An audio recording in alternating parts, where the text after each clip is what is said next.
you very much, Chi Leal, the Head of Communications at the United Nations World Food Programme in Nigeria. Thanks for talking to News Central. Thank you so much, Benga, for having us. Now, how long has the World Food Programme been in Nigeria, and what's its mandate in our country? Great question. So, the United Nations World Food Programme is the world's largest humanitarian organisation, and we save lives in emergencies and help people to recover from conflict, disaster, climate change, and now COVID-19. In Nigeria, we're primarily focused on the northeast in Borno, Adamawa and Yobe State, which have been affected by ongoing conflict for the past 11 years. So right now, WFP is in the northeast providing food and cash assistance to 1.8 million people, including children suffering from malnutrition. Now, it's quite a huge operation to feed millions of people around the world, and people have often wondered, where does the funding for the World Food Programme come from? All of our funding comes from the very generous donations of governments. It's taxpayers' money in countries including the US, the United Kingdom, the EU, Canada, Germany, the Swiss, increasingly China, Japan, and there are many, many countries. I couldn't name them all, and I don't want to name some and exclude others. And we couldn't do what we do without their support. So we are forever thankful for the continued and increased support this year that we have received from a number of governments and countries, as well as now we're also seeing a lot of funding coming from the private sector. And more we're seeing individuals donating, giving their money to people who are in need of support. Now, we're living in the middle of a pandemic.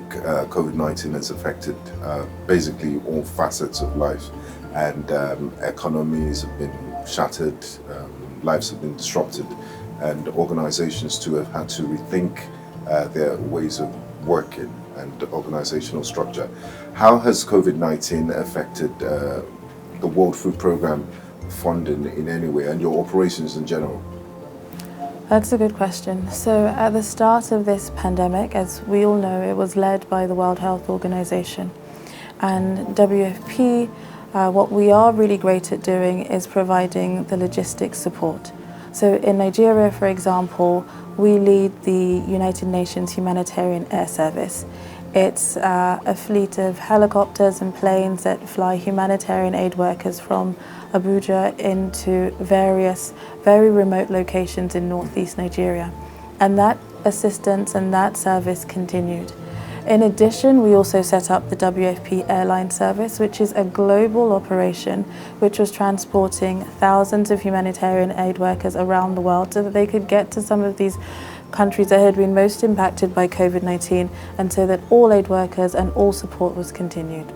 We live in quite unprecedented times. The Nigerian Bureau of Statistics found that almost 80% of households had less income than before. In what ways is the World Food Programme helping to mitigate the adverse effects of this economic downturn on Nigeria's most vulnerable? Okay, so WFP is already in the northeast, where we're providing the assistance to 1.8 million people, and we'll continue to do so. But what we're seeing more and more is that people who are living in these COVID-19 urban hotspots are suffering the most. At the start of the pandemic, we saw Lagos, Abuja and Kano record some of the highest cases of COVID-19, and then they went into lockdown. And so what we saw was rising unemployment, shattered livelihoods and increasing hunger. That meant that families were finding it much harder to put food on their plates, and malnutrition among children was on the rise. So WFP, in partnership with the government, we came together and decided to provide food and cash assistance in some of these COVID-19 urban hotspots. Is the World Food Programme positioned to see these people in these urban areas independent of cash and food assistance in the future? Is this a temporary thing, or are you in it for, is it going to be long term?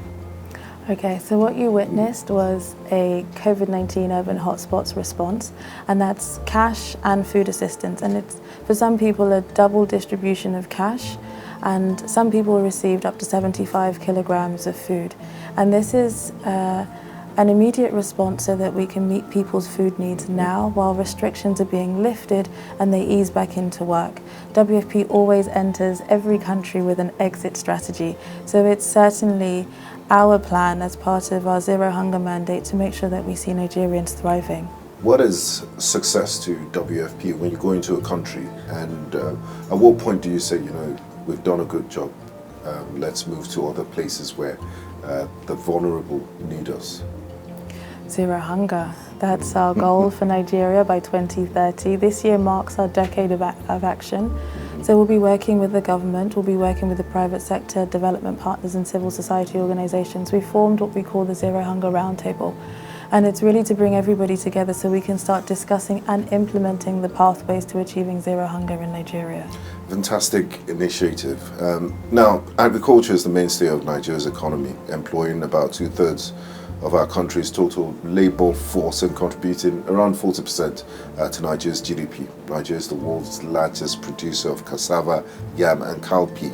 But despite our vast agricultural potential, we're still a net importer of food. That's the Nigerian paradox. But the vast majority of people engaged in agriculture engage in subsistence at the subsistence level.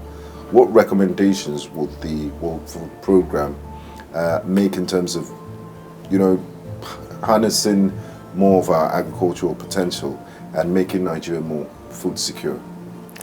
So at WFP we are working with smallholder farmers in the northeast of Nigeria and across the country, and we're really trying to look at the access that smallholder farmers have to the private sector and to the government in strengthening its strategic grain reserve. And really the key here is partnerships, and it's about bringing the various stakeholders together so that we reduce food loss and we reduce post-harvest loss in Nigeria.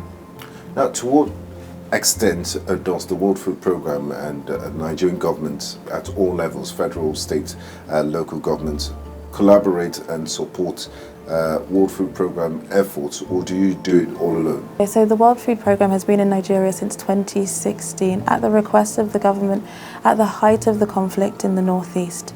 So we're very new in Nigeria, and we are in fact WFP's youngest country office. We have received tremendous support from the federal government and the state governments.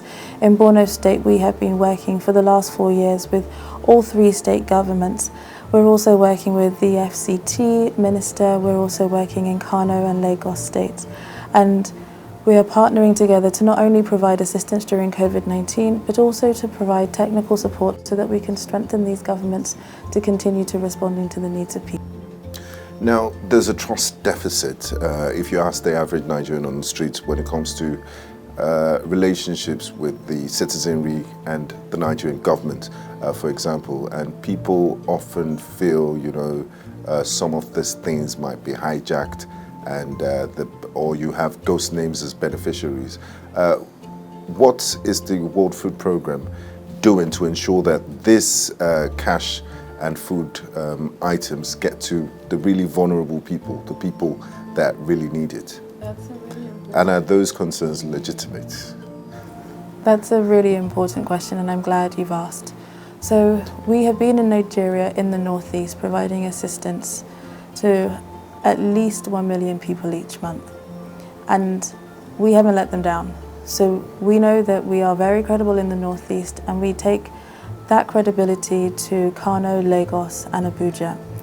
Since August, our WFP staff have been in each of these locations alongside Nigerian NGOs, going door to door to identify the most vulnerable people. After identifying those people, we also then verified their mobile numbers, we verified their bank account details, and so we know that everybody who is receiving assistance is a real person who is very much in need. Yeah. There are very many checks, and WFP always ensures that its targeting is of the very highest standard. Very important. And finally, what other operations is the World Food Programme engaged in Nigeria, and what's the future of the WFP in Nigeria? While there is conflict in the northeast, WFP will continue to provide assistance to as many people as possible. Going forward, we will continue to support the government in strengthening its social protection mechanisms. We really want Nigeria's response to always be Nigeria-led, And so it's important that we strengthen the state governments and the federal government so that they are able to respond whenever the need may be. Chi Leal, thank you very much for your time. Thanks for talking to us at New Central. We do appreciate your insights. Thank you, Benga. It's been great talking to you.